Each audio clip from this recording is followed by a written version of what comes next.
सतयुग में सत सुकृत कह टेरा, त्रेता नाम मुनींद्र मेरा। द्वापर में करुणा में कहाया, कलयुग नाम कबीर धराया। चारों युग में संत पुकारे, कोक कहा हम हेल रे। हीरे माणिक मोती बरसे, ये जग चुगता ढेल रे। परमात्मा की महिमा वेदों में लिखी है। इस बात को प्रत्येक प्राणी मानता है, मानव शरीरधारी। विशेषकर जो हिंदू धर्म के अंदर जन्मे हैं पुण्यात्माएं, ये तो ड्योट हैं, उसके ऊपर वेदों के ऊपर पूरे समर्पित हैं कि वेदों में जो लिखा है वो भगवान की सत्य महिमा है। उसके साथ साथ हम श्रीमद् भगवद गीता को भी वेदों से कम ज्ञान युक्त नहीं मानते रहे कि बिल्कुल सही है। ये दो ऐसे सद्ग्रंथ हैं जो परमात्मा का स्वयं दिया हुआ ज्ञान और विधान है। इससे हटकर जितने उपनिषद हैं, पुराण हैं, जो इनसे वेदों और गीता से हटकर जो बोध हैं, वो किसी ऋषि के द्वारा बनाए गए हैं। उसका अपना अनुभव है। जैसे मांडुक के उपनिषद है। मांडुक नाम के एक ऋषि ने जैसा वेदों को समझा, जाना, फिर जैसा उसने अपना अभ्यास किया, उस अभ्यास का उसने सारा कुछ प्रक्रिया लिख दी कि ऐसी साधना करो, उससे ये उपलब्धि होगी। तो वो मांडुक के ऋषि का अनुभव है।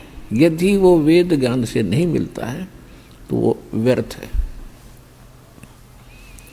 इसी प्रकार 18 पुराण जो हैं, ये श्री ब्रह्मा जी से ज्ञान शुरू हुआ पुराणों का। उससे अन्य ऋषियों ने सुना, तो उन ऋषियों ने उस एक पुराण के ज्ञान के 18 भाग कर दिए। कुछ ब्रह्मा जी वाला ज्ञान, ब्रह्मा जी ने जैसा वेदों को जाना समझा उसने वो बता दिया। उसके बाद जो बाकी की कथा कहानियाँ उसने वो ऐसे 2 ऋषियों की वार्ता लिख दी किसी पुराण में, किसी अध्याय में। तो ऐसे इसको 18 भागों में विभाजित कर दिया। ये 18 पुराण बन गए। इनमें जो ज्ञान वेदों और गीता से नहीं मिलता, विशेषकर साधना का, बाकी तो पुराण गलत नहीं है। पुराणों का ज्ञान कोई गपौड़ नहीं है। गपौड़ यानी गलत तो उनको लगता है जिनको अध्यात्म ज्ञान नहीं और जो परमात्मा की लीलाओं से परिचित नहीं। पुराणों में कथा है कि एक अगस्त नाम के ऋषि ने 7 समुद्रों को एक घूंट में पी लिया था। सागर कभी खाली हो गई थी समुद्र। तो इसको आम आदमी, विशेषकर आज का जो एजुकेटेड तबका, अपने आप ने घना इंटेलिजेंट माने है। यो तक कदे भी ना माने। और यह बिजली पड़ ली थी आज से 200 वर्ष पहले। ऐसे कर्महीन ऋषि में ऋषि पैदा हो गए थे जो कहते ऐसा हो ही नहीं सकता। उनमें से एक है यू मैं ऋषि दयानंद। इसने कहा कि वेद गपौड़ है, ये सब गपास्टिक है, ऐसा नहीं हो सकता, ऐसा नहीं हो सकता। और स्वयं लिख रहा है 7वें समोल्लास में, 8वें समोल्लास में स्वयं लिख रहा है कि सूर्य पर मनुष्य रहते हैं, ऐसे पृथ्वी की तरह सारे पशु पक्षी हैं, बाग बगीचे, काजू किस्मत सेब है। तो पुण्यात्माओं, ये सारे भ्रमित लोग थे। ये तो था कति गपौड़ के सूर्य पर आदमी रहते हैं। और अगस्त ऋषि ने जो समुद्र पी लिए थे, ये आध्यात्मिक मार्ग की एक बहुत बड़ी हमारे लिए भी एक बहुत बड़ी जो है ये प्रमाण बनता है कि परमात्मा जब एक भगवान का भगत है और इतनी अजब लीला कर सकता तो वो माल्य क्या नहीं कर सकता। वो तो भगत था, भक्ति करके उसने ये चमत्कार दिखा दिया। तो कहने का भाव ये है कि इसमें पुराणों में जो लिखा है वो सत्य है और सत्यार्थ प्रकाश में जो लिखा है वो कंप्लीट असत्य है। वो सत्यार्थ प्रकाश क्या था, ये कुछ दिनों में उपनिषद का स्थान ले लेता और लोगों के अंदर इसकी इतनी गजब की धाक बन गई थी कि बड़े मैं ऋषि दयानंद बड़े महापुरुष थे और इन्होंने जो भी वेदों को जाना आज तक किसी ने नहीं समझा और उन्होंने वेदों का सारांश सत्यार्थ प्रकाश में लिख दिया। तो लोग कुछ दिनों के बाद श्रद्धालु वेदों को भूल जाते, सत्यार्थ प्रकाश को सिर पर रख लिया था। ये कंप्लीट झूठ है, पुराण झूठ नहीं है, लेकिन पुराणों का ज्ञान इनकम्प्लीट है, उसमें भक्ति विधि नहीं है। तो भक्ति विधि नहीं है तो फिर दादे परदादों की कथा है वो पढ़े जाओ। जैसे विष्णु पुराण में पढ़ ले, श्री राम की रामायण में देख ले, ब्रह्मा से फलाना पैदा हुआ, उससे दक्ष से ऐसे हुआ, फिर ऐसे हुआ, फिर रामचंद्र पैदा हुआ, रामचंद्र का फलाना हुआ। ये है इन पुराणों में, ये झूठ नहीं है, लेकिन हमारे काम की नहीं है। हमारे काम की है वो सूक्ष्म वेद जिसमें परमात्मा ने स्वयं आकर के यथार्थ ज्ञान दिया है। वो सूक्ष्म वेद है, वो कंप्लीट इन ऑल रेस्पेक्ट और उसके अंदर complete course of worship of God है। वेदों में इनकम्प्लीट ज्ञान है और जो भक्ति की विधि है वो इनकम्प्लीट है लेकिन गलत नहीं है। और पुराणों के अंदर भक्ति की विधि टोटली गलत है।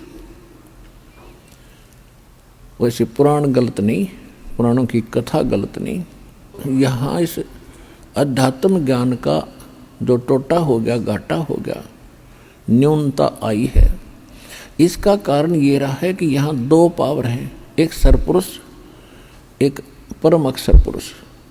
वैसे तो तीन पुरुष हैं श्रीमद् भगवद गीता अध्याय नंबर 15 के श्लोक 16 और 17 में। एक सरपुरुष ये तो वो प्रभु है, पुरुष माने परमात्मा, प्रभु ब्रह्म कहो, ब्रह्म माने भी भगवान होता है, प्रभु होता है, स्वामी होता है। एक सरपुरुष यानी नासवान ये ब्रह्म है और एक अक्षर पुरुष इससे कुछ ज़्यादा सथाई है। सरपुरुष की केवल 21 ब्रह्मांड हैं, 21 ब्रह्मांड। एक ब्रह्मांड के अंदर जैसे ये 7 नीचे के लोक और फिर ये पृथ्वी लोक, धर्मराय का लोक, ब्रह्मा विष्णु महेश के लोक और कॉमन स्वर्ग, नरक, 88,000 खेड़े, सपतपुरी, ब्रह्मलोक, ये इस एक ब्रह्मांड के अंदर सामग्री है। ऐसे ऐसे 21 ब्रह्मांड हैं इस काल भगवान के सरपुरुष के। और अक्षर पुरुष के 7 संग ब्रह्मांड हैं ऐसे ऐसे।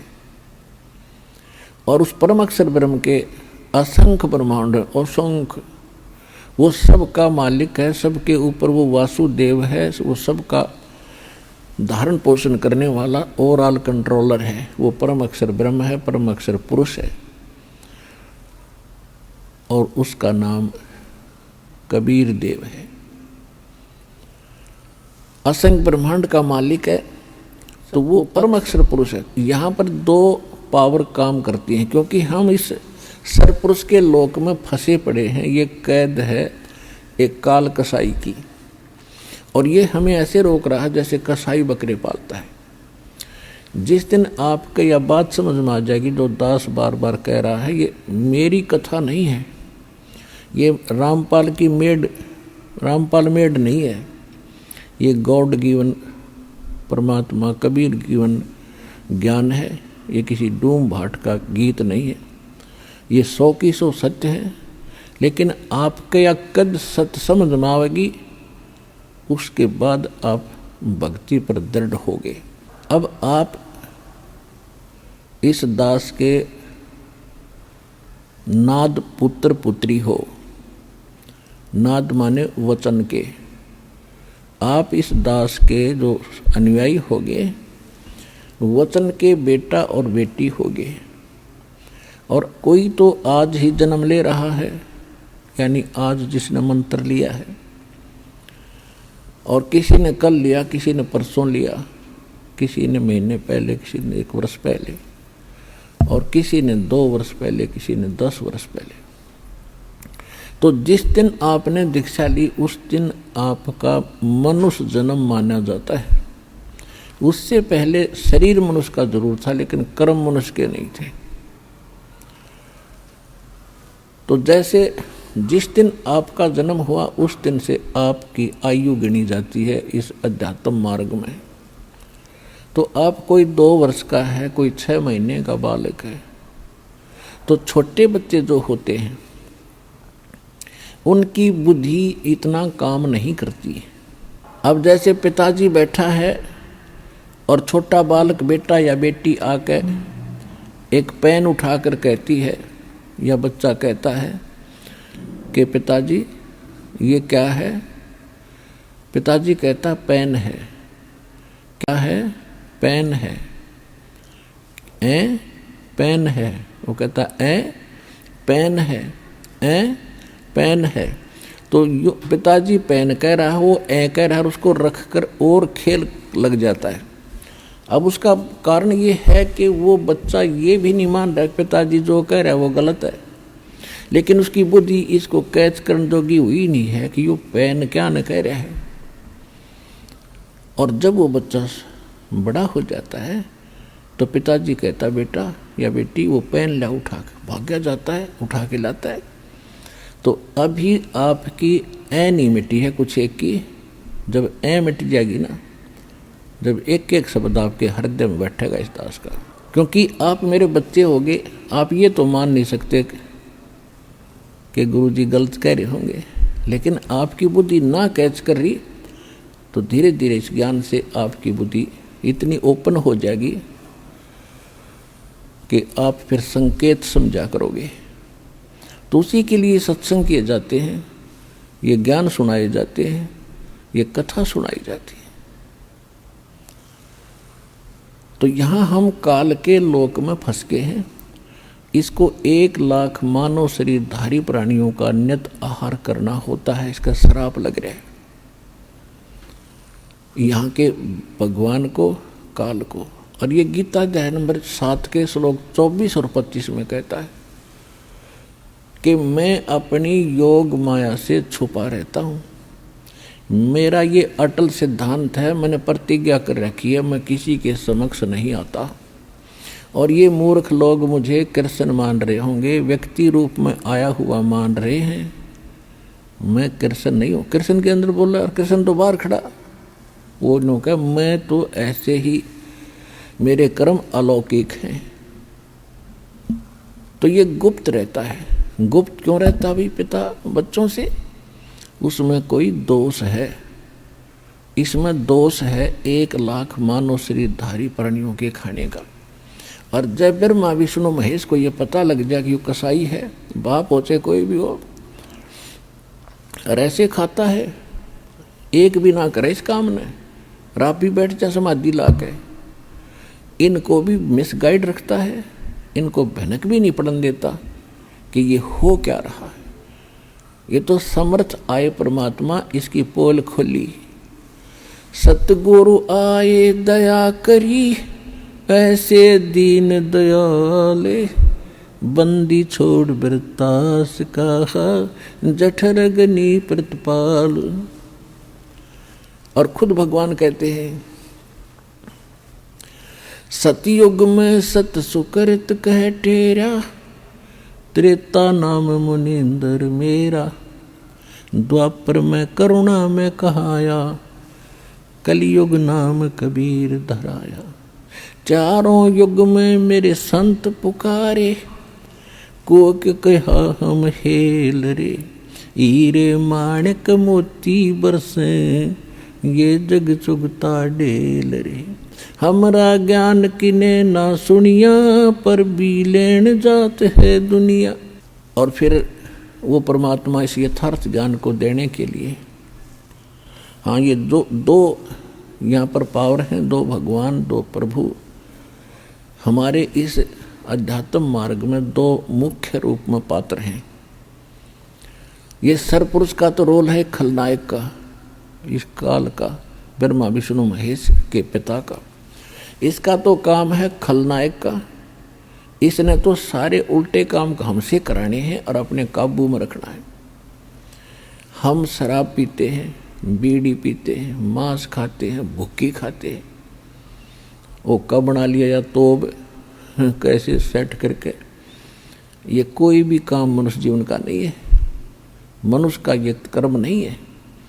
और ये हमने कति टोटली ग्रहण कर लिया। को थोड़े बहुत बच रहे होंगे स्वाभाविक, कोई पिछले संस्कारवश।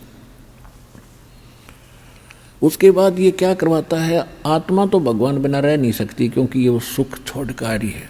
ये तो उस सुख को छोड़ के आई है, इसके वो रह रह कर याद आ रहा है। तो यहाँ इसने उस सुख की प्राप्ति के लिए सोचा, निर्धन सोच लेता है कि धनवान सुखी होगा। धनवान को तो सपने में भी सुख नहीं हो सकता। या तो माया तो आग है, और आग में शीतलता कोई कहे और खोजे तो दोनों बालक है। फिर धनी सोचता है कि राजा लोग सुखी होते हैं, ये कभी भी रेड लगा देते हैं, हमारा टैक्स चेक कर लेते हैं, बड़े ये प्रभावशाली हैं। राजा को तो सपने में भी सुख नहीं हो सकता, स्वप्न में भी। एक छोटे से परिवार का मुखिया, उनके लालन पालन में कितना टेंशन ग्रस्त रहता है। और राजा का तो एक बहुत बड़ा परिवार बन जाता है, पूरी उसके अक्षेत्र की जनता उसके बच्चे होते हैं।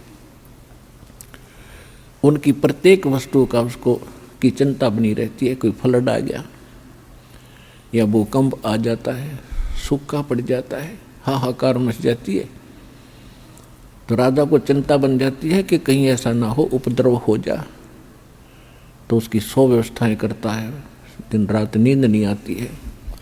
हमें ऐसा दिखता जैसे ये राजा लोग, मंत्री, मुख्यमंत्री, प्रधानमंत्री पता नहीं कितने सुखी होंगे। भूल जाओ इन बातों को। अब परमात्मा के ज्ञान से, परमात्मा के दिए उस दूरबीन से, चश्मों से हमें दूर का दिखने लग गया। पहले हमने निकट का भी नहीं दिखा था, ठोकर बेसिक लग जाती। तो अब हम ये ठोकर खाएंगे नहीं, हम काल के भरमेंगे नहीं। ये ज्ञान ऐसा दे दिया जाता है। और इस ज्ञान को समझ कर भी जो डले डोए है और इस काल की व्यवस्था में सारा जीवन खोया है, तो वो भगत नहीं, वो तो पत्थर आदमी है। नहीं ज्ञान था तब तक तो हम चलो एक जैसे थे, ज्ञान हुए पाछे फिर हम वही काम कर रहे हैं जनसाधारण जैसे। तो भगत नाम की को बदनाम कर रहा वो व्यक्ति जो इस ज्ञान को प्राप्त और नाम को प्राप्त करके फिर वही बकवादियाँ करता है जो संसार करता है। ये नहीं चलेगा। अब जैसे विद्यार्थी स्कूल में आता है और माता पिता ने उसको फ्री छोड़ दिया, बढ़िया आहार देते हैं, बढ़िया ड्रेस बनाते हैं, और जो बच्चे स्कूल नहीं जाते तो वो क्या करते हैं, और स्कूल जाने वाले क्या करते हैं, जो स्कूल में, कॉलेज में, विद्यालय में नहीं जाते वो बच्चे क्या करते हैं, कहीं पर वृक्षों पर चढ़ रहे होंगे, उतर रहे होंगे, कूद रहे होंगे, या वैसे किसी खेल को खेल रहे होंगे, या गधों पर बैठ कर बारी घूम रहे होंगे। गांवों में ते की और सवारी हुआ करती, पहला छोटे छोटे बच्चे उन पर बैठे अंडे जाया करते जो पढ़ते नहीं थे। तो और जो बच्चे स्कूल जाते हैं उनका तो वो काम है ही नहीं, और स्कूल वाले बच्चे अपने काम न छोड़कर उनकी रीस करेंगे जो गधों पर बैठ कर घूम रहे हैं या वृक्षों पर चढ़ चढ़ कर उतर रहे हैं, फिर भागते फिरते हैं तो मुझे पकड़ में ना उठाऊं। तो ये उस विद्यालय में जाने वाले बच्चों का काम नहीं है, उनका उससे हटकर कार्य है। तो संसार के लोग जो खेल खेल रहे हैं और हम भगत होकर भी उन्हीं खेलों को खेलते हैं, तो हम फेल हो जाएंगे। हम फिर ड्रामा कर रहे हैं, अपने मूल सिद्धांत को भूल रहे हैं। तो इस ज्ञान को प्राप्त करके या तो नाम लो मत, और लो तो फिर इसने सफल करो। और तभी इसका कोई फायदा होगा। परमात्मा ने ये मनुष्य जीवन दिया है, ये आपकी ड्रेस न्यारी है। जितने भी मानव शरीरधारी प्राणी हैं, ये इतने पुण्यकर्मी प्राणी हैं कि इनको परमात्मा पाने वाले उस विद्यालय में प्रवेश मिल चुका है और यह ड्रेस भी मिल चुकी है। और जो मनुष्य जीवन पाकर अब भक्ति नहीं करते, सत्साधना नहीं करते, धर्म कर्म ठीक नहीं करते, तो वो विद्यार्थी अपना जीवन नाश कर रहे हैं, वो मनुष्य जीवन को बर्बाद कर रहे हैं। फिर उनको ऐसे पछताना पड़ेगा जैसे एक समय किसी विद्यालय में 2 सहपाठी पढ़ा करते थे। एक तो ठीक ठाक से अपने सही क्रिया करके पढ़ के और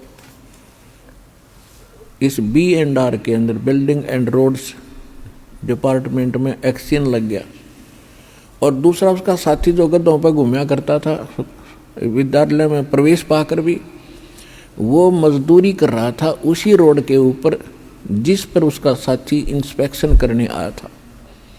उसके जाने के बाद फिर वो मजदूर कहता है कि ये मेरा क्लास फेलो था, मेरे भाग फूट गए, मेरी अकल मारी गई, मैं पढ़ा नहीं, ये पढ़कर देखो एक्शन लग गया, कारों में चलता है, आगे पीछे इसके सब सलूट मार रहे हैं और मैं मजदूरी कर रहा हूँ। आज मेरे बच्चे तो रेत में पड़े हैं, इसके बच्चे वहाँ AC और कूलरों में मौज कर रहे हैं। तो परमात्मा कहते हैं वो व्यक्ति नो पछतावेगा जो मनुष्य जीवन पाकर भक्ति नहीं करेगा। और फिर क्या बनेगी जब वो मजदूर लग लेगा, मजदूर मीन गधा कुत्ता सूअर बन के अपने कर्म ढो रहा होगा, और जो भक्त है वो अपने सतलोक में जाकर ठाठ कर रहा होगा। तो फिर हाथ से मौका छूट जाने के बाद उस पश्चाताप करने का कोई यूज नहीं, कोई लाभ नहीं। अच्छे दिन पाछे गए, गुरु से किया ना हेत, अब पछतावा क्या करे, चिड़िया चुगेगी खेत। तो परमात्मा ने बताया कि अब संभलो, समय रहते करने का होता सारा कुछ, फिर तो फिर ही होता है, कल तो कल ही होता है, और कल कभी नहीं आता। जो करना है वो आज और अब ही करना चाहिए। परमात्मा कहते हैं काल करे सो आज करो, आज करे सो अब, और पल में ना जाने के हो जा, फिर करोगे कब। तो जिस दिन ये ज्ञान की छींट आपके लाग जा, उसी दिन से परमात्मा की भक्ति में कति दृढ़ता से लग जाना। संसारिक काम भी करे, निर्वाह करना जरूरी है, और ये भक्ति ही ऐसे होती है, परमात्मा ने आके स्वयं बताया है कि ये साधना बहुत सिंपल है। इस काल भगवान का एक उद्देश्य है, जैसे प्रसंग चल रहा है कि यहाँ पर 2 पावर काम कर रही है। एक तो ये मिसगाइड करता है, जिसने हमें यहाँ रोक कर रखना है, मूर्ख बना रखे है, और कति सरेआम झूठ है कि ये तेरा बेटा, ये आपकी तेरी बेटी, ये तेरी कार, ये तेरी कोठी, ये तेरी संपत्ति, और कल मृत्यु हो जाती है। फिर ये कहता छोड़ बंधु, तेरा क्या था, चल गधा बने। तो ये विलियन है, ये खलनायक है, हमें इतना मूर्ख बना रहा है, हमारे को विवश कर रखे है। फिर शेष बचे हुए परिवार के लोग टक्कर मार रहे हैं, हाहाकार मच रही है, और उनको ये नहीं पता कल तुम्हारी भी बारी है। परमात्मा कहते हैं इस झूठे सुख को सुख कहे, ये मान रहा मन मोद, ये सकल चबीना काल का, भाई कुछ मुख में कुछ गोद। परमात्मा कहते हैं सब काल आहार है जितने भी यहाँ हैं, कुछ को तो 1 लाख को तो प्रतिदिन युग ग्रहण कर लेता है, और कितनी लंबी व्यवस्था बना रखी है, कितनी बड़ी पृथ्वी, कितने इसके ऊपर गांव नगर शहर बने, और कितना सूझबूझ से कर रहा है। किसी गांव में महीने 2 महीने में एक आधा बूढ़ा मर जाए, को बालक मर गया, वो भी साल 6-6 महीने तक ऐसे ठीक ठाक भी कोई गांव रह जाता है। तो इसने इतना व्यवस्था बना दी कि इनका भनक भी ना पड़े और तेरा काम भी ठीक चले। और जब शॉर्टेज पड़ जाती है तो भूकंप ला देता है, लाखों की संख्या में इकट्ठे मार कर फ्रिज में धर लेता है, कहीं फ्लड आ जाती है, तो पुण्यात्माओं, इन बातों को गढ़ा ध्यान से सुनो, और ये बातें कहण सुन की नहीं, ये कर पाड़न की है। मैंने कह दिया, आपने सुन लिया, किसी ने सोच लिया कि ना जची नहीं बात, और कुछ नहीं कहेंगे ना बस सही 100 की 100 सच्ची है। लेकिन जिनका यह जचगी सच्ची है तो उन्हें दृढ़ता से लग जाना चाहिए। और जो अभी बालक हैं जिनकी ऐ नहीं मिट्टी है, वो नो कहना नू कैसे हो गया, नू कैसे होता है, तो उनकी ऐ मिट जाएगी, फिर वह उनको भी यही बातें सारी ठीक लगेंगी। और ये सारी ठीक हैं, ये सत्य हैं, क्योंकि भगवान झूठ नहीं बोल सकता। और उसी परमात्मा का दिया यो ज्ञान है जो दास आपको सुना रहा है, ये अपना नहीं है। तो यहाँ 2 पावर 2 शक्ति काम कर रही हैं। एक मिसगाइड करके अपने जाल में फंसाए रखना चाहता है, और दूसरा हमारा पिता है, वो हमें यहाँ से निकालना चाहता है। तो काल ने सब भ्रमणा फैला दी, गलत साधना दे दी, इनकम्प्लीट साधना दे दी, फिर अपने दूतों के द्वारा ज्ञान इतना गलत प्रचार करवा दिया, हद कर दी। पूरी पृथ्वी पर किसी को ज्ञान नहीं, पूरी पृथ्वी पर वर्तमान में इस दास के अतिरिक्त, या आप जो मेरी शरण में आगे दास की शरण में कबीर भगवान की, उनके अतिरिक्त तो जुल्म में कोई कसर नहीं छोड़ रखी इसने, कोई काची नहीं छोड़ रखी। और समर्थ उसे कहते हैं, इसके सारे जाल को तोड़ कर दर देगा, इसकी पोल खोल दी दाता ने। और अब जैसे यह ज्ञान ग्रहण किया, धीरे धीरे अज्ञान सब में फैल गया। अब ये ज्ञान धीरे धीरे सब समावेगा और पूरा विश्व भक्ति करेगा। ये भगवान का वचन है, सब सुखी होंगे, और जो इस नाम को लेकर भक्ति करेंगे उनका मोक्ष होगा, सतलोक जाएंगे। ये गारंटीड बात है।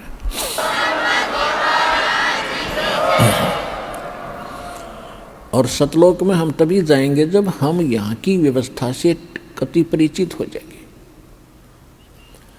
खूब परिचित हो जाएंगे यहाँ की व्यवस्था से, तब हमारा मन अटेगा। अब यहाँ क्या है कि जिसका पुत्र नहीं है वो न सोचे भगवान पुत्र हो जा, हे भगवान पुत्र हो जा। बिल्कुल संतान नहीं है तो वो न सोचा भगवान पुत्र हो चाहे पुत्री, एक संतान हो जा। और जिनका 2 पुत्री होगी फिर उसकी रट लग जाती है भगवान पुत्र हो, पुत्र हो, पुत्र हो तो बात बने। तो ये जीव के बस की बात नहीं है, क्योंकि हमारी परंपरा ऐसी बन गई। यदि आदमी अपना दिल संतोष करे तो पड़ोसी करण दे नहीं, कोई रिश्तेदार आ जाएगा, एक बालक तो चाहिए था। ये काल प्रेरणा है। फिर उनका मरोड़ी उठे, कह दूसरा ब्याह करवाएगा, कह और 36 पंगे पावेगा, यानी बालक लड़का ना हो ले इतना टके नहीं। अपने आत्मा यहाँ तो एक संस्कार भोग रहे हो आप, और वही मिलेगा जो आपके पूर्व में संस्कार आपकी किस्मत में लिखे हुए, चाहे कितने सिर पटक लो। एक दास जब जूनियर इंजीनियर की नौकरी करता था सिविल की, एक कंस्ट्रक्शन काम चल रहा था, वहाँ कंट्रैक्टर था, और वो लगभग दास उस समय 30, 35, 36 की उम्र का था, और वो लगभग 55 और 58 की उम्र का व्यक्ति था। तो ऐसे ही कोई बात चल रही थी, वहाँ बैठे थे और कुछ व्यक्ति और बैठा था कोई खेतों में, जैसे किसान। तो वो कह रहा था कि फलाने आपस में बतला रहे थे कि उसका लड़का हो गया, उसके एक लड़की है। तो वो ठेकेदार कहने लगा, भाई भगवान ने जो लिख रखा है उसने कोई नहीं बदल सकता। मेरे 4 लड़की थी, 3 एक 4 बताई उसने, और सारी लड़की ब्याह दी, तीनों जवान होगी। और फिर प्रेरणा पैदा कर दी, मेरा नहीं केस काल ने के करा मेरी गेला, मेरी पत्नी भी किसी ने कह दिया हुआ, फिर अपनी की तो मौसी की बेटी ने ले आई, मेरा ब्याह करवा दिया, एक पुत्र हो जाएगा, एक पुत्र तो चाहिए। ने बोला पहली प्रथम डिलीवरी में 2 लड़की हुई इकट्ठी है मन तो जब ऑपरेशन करवा दिया, पांडा छुटवा क्योंकि पाट पीछा छुटे। तो भाई इन बातों ने याद रखो तुम।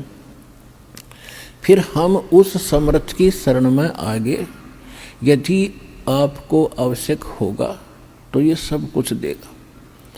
और नहीं आवश्यक होगा तो इस ज्ञान आधार बना कर जी लो और इस परमात्मा के अमृत ज्ञान की घुट्टी पियो तुम, जब बात बनेगी।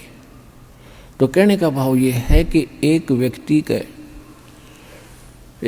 को 4 पुत्र हुए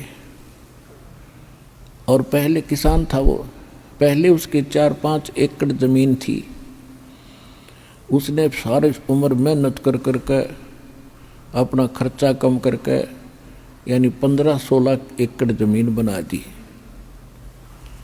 परमात्मा की भक्ति का ज्ञान किसी को है ही नहीं। परमात्मा की भक्ति तो हम सोचते नहीं, हम तो माया की दौड़ में ही अपना जीवन व्यर्थ कर देते हैं।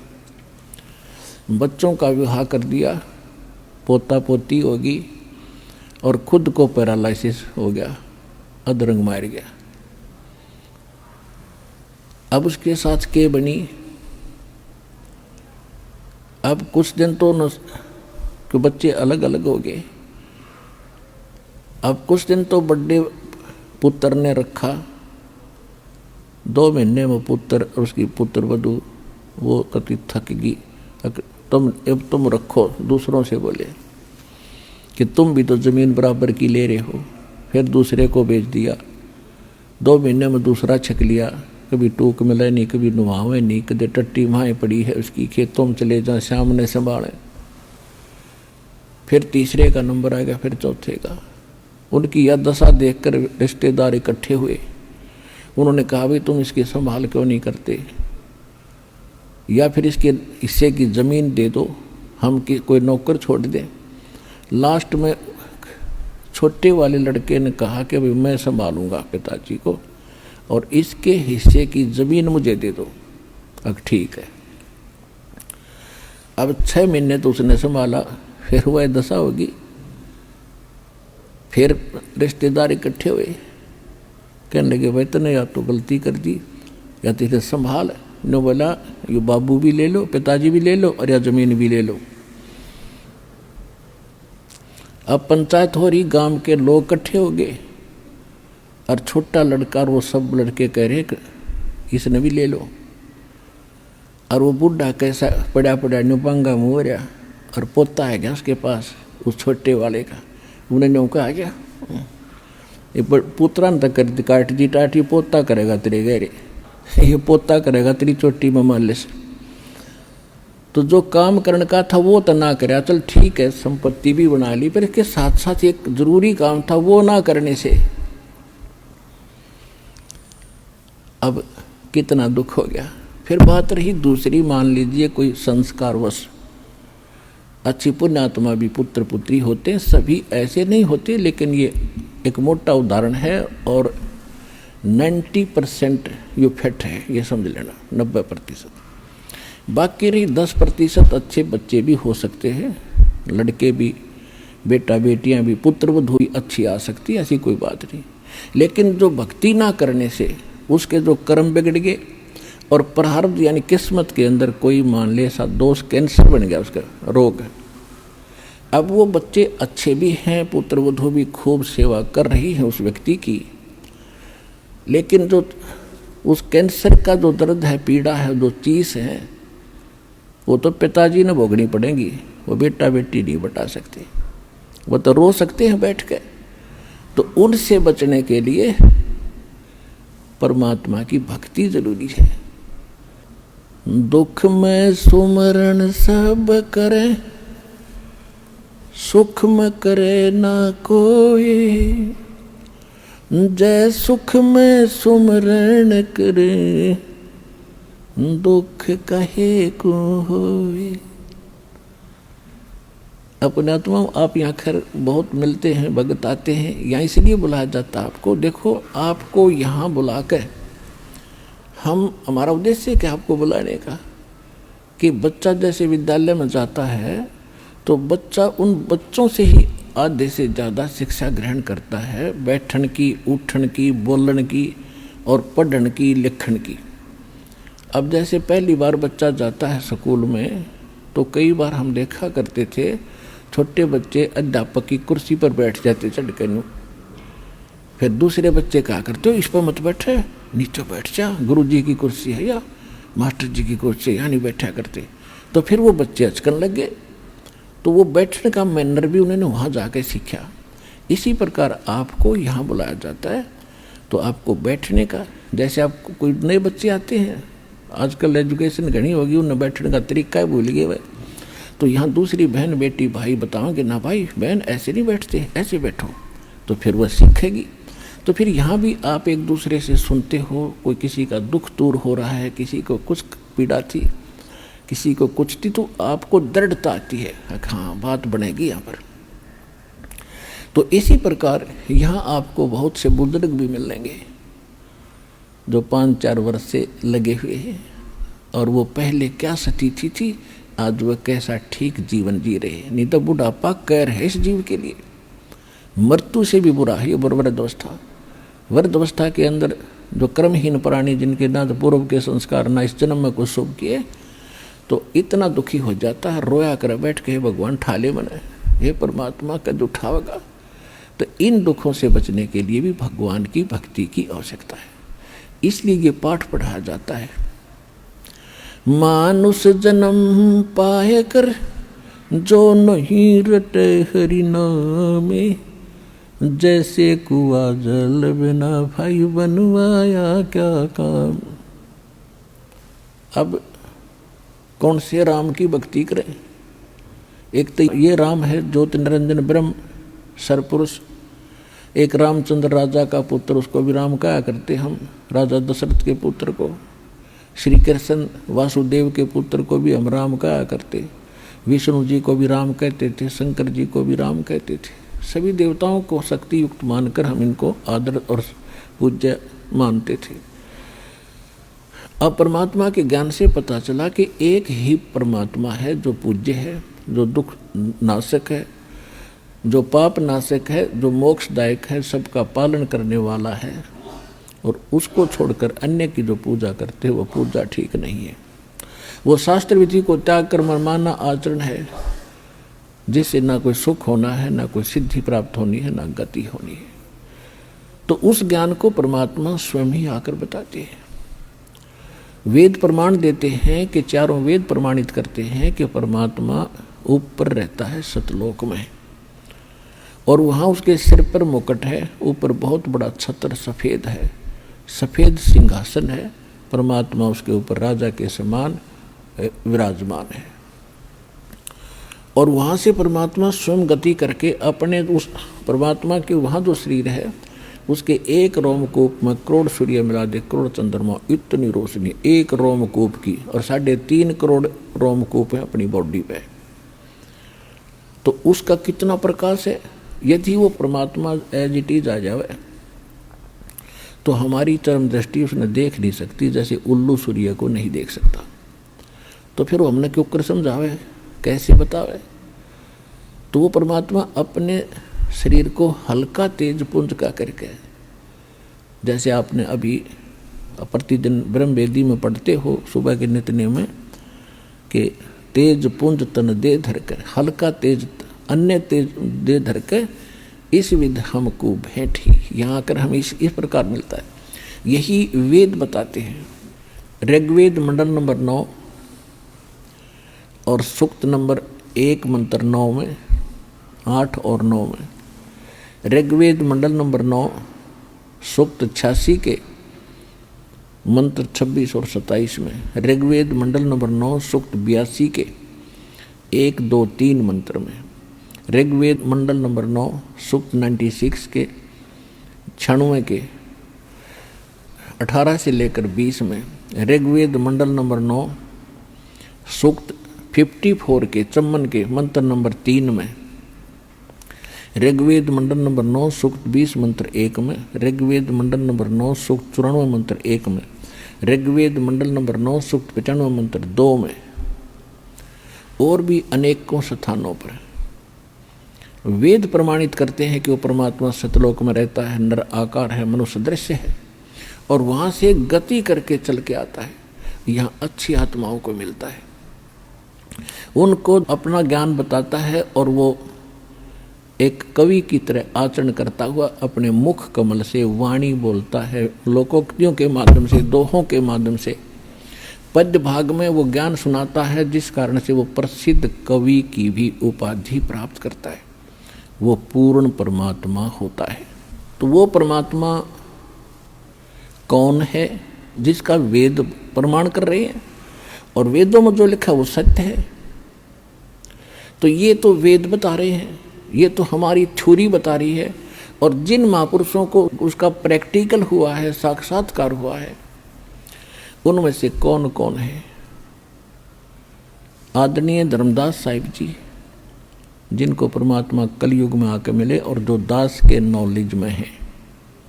आदरणीय धर्मदास साहिब जी बांधवगढ़ वाले, आदरणीय मुलुकदास साहिब जी, आदरणीय नानक साहिब जी जो सिख धर्म के प्रवर्तक माने जाते हैं।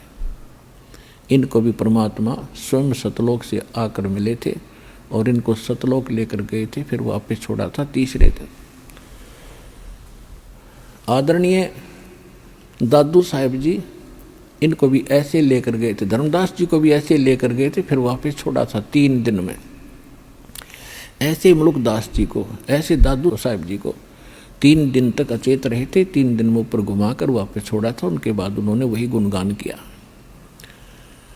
और इसी प्रकार आदरणीय गरीबदास साहिब जी गांव छुड़ानी जिला झज्जर वाले को, इनको केवल कुछ घंटों ले गए थे ऊपर और फिर वापस शाम को छोड़ दिया था। जब इनके शरीर को मृत जानकर चिता पर रख दिया था तो परमात्मा ने ऊपर का सब कुछ दिखा के इनको वापस छोड़ा था। फिर ये जीवित हो गए थे। उसके बाद इन्होंने आँखों देखा परमात्मा का विवरण, सारा कुछ प्रत्यक्ष दृष्टा बन गए और अपनी अमृतवाणी में लिखवाया, जो आज दास आपको पढ़ कर सुना रहा है, उसका ज्ञान बता रहा है।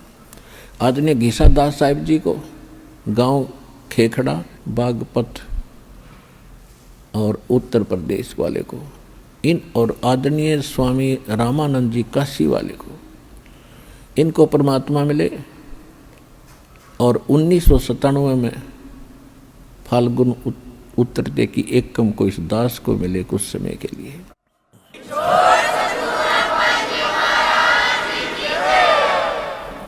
तो उन महापुरुषों को जिनको परमात्मा मिले, उन्होंने क्या बताया और वेद क्या बताते हैं? जब एक थ्योरी और प्रैक्टिकल दोनों एक मिल जाते हैं तो वो अनुभव कच्चा नहीं होता।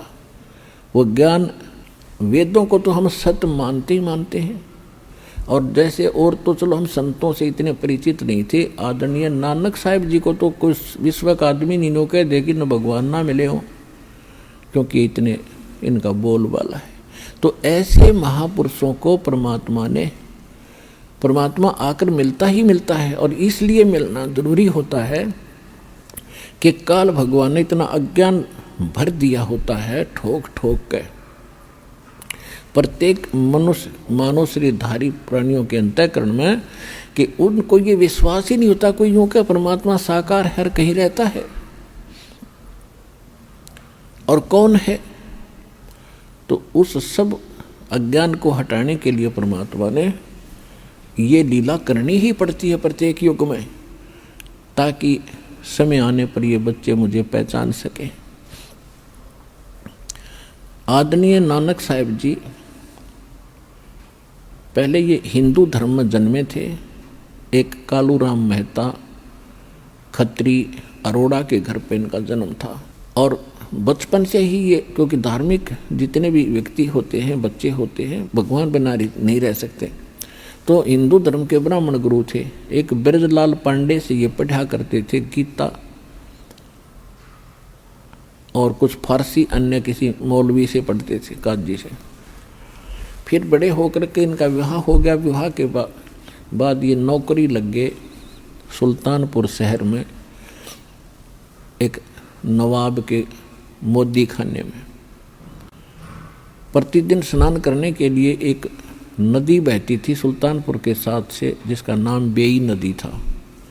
सुबह सुबह नानक जी वहाँ स्नान करने प्रतिदिन जाते थे, गर्मियों का मौसम था। परमात्मा पहले उनको जाकर मिले और उनसे डिस्कस किया, जिंदा महात्मा के रूप में मिले। तो नानक जी अपने ज्ञान को जो ब्रजलाल पांडे से सुना था उसको बहुत दृढ़ मानते थे और श्री कृष्ण जी को भगवान मानते थे, विष्णु जी को, श्री राम को वो परमात्मा मानते थे।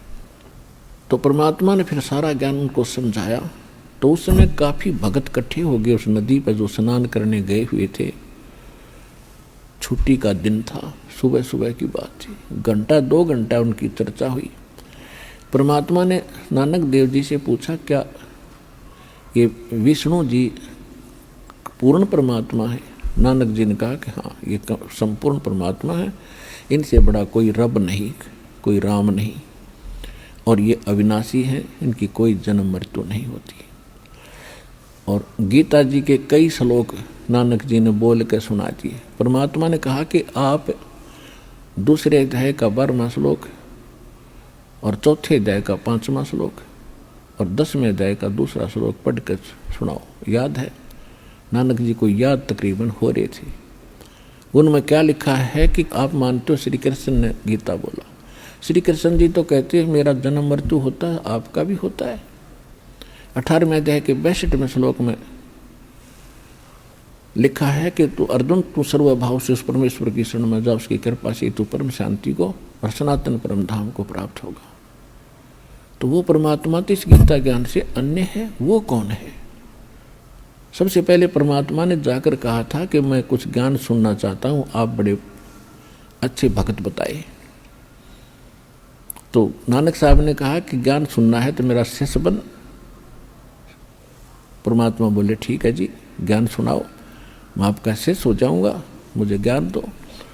तो भगत काफी सुन रहे थे और जब परमात्मा ने ये 2-4 बातें बताई और गीता ज्ञान दाता तो चौथे अध्याय के 34वें श्लोक में कहता है कि उस तत्व ज्ञान को जिसके बारे में ये बताया गया है उस परमेश्वर की शरण में जा। वो परमेश्वर कौन है? वो तत्वदर्शी संत बताएंगे। वो गीता ज्ञान दाता नहीं जानता, तो वो संत खोजने पड़ेंगे। और वो संत मैंने खोज रखा है। परमात्मा कह रहे थे वो संत मैंने खोज रखा है और काशी में रहता है, मेरा सतगुरु है, उसने वो ज्ञान बताया। अब नानक साहब जी उस समय तो मान्य नहीं और परमात्मा उठकर चले गए।